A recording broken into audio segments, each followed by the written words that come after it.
This is our R82 Mustang walker. It's an anterior walker, but can also be used as a posterior walker.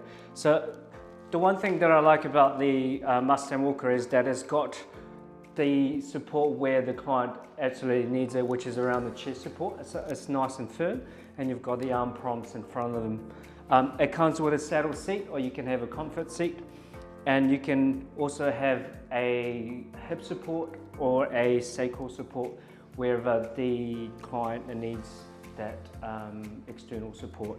The benefits of using the anterior tilt is that if you have a client that needs, again, a bit more external support and aren't able to weight bear as much, you can allow them to have that forward momentum and be able to push off rather than being upright and having to stand on their legs.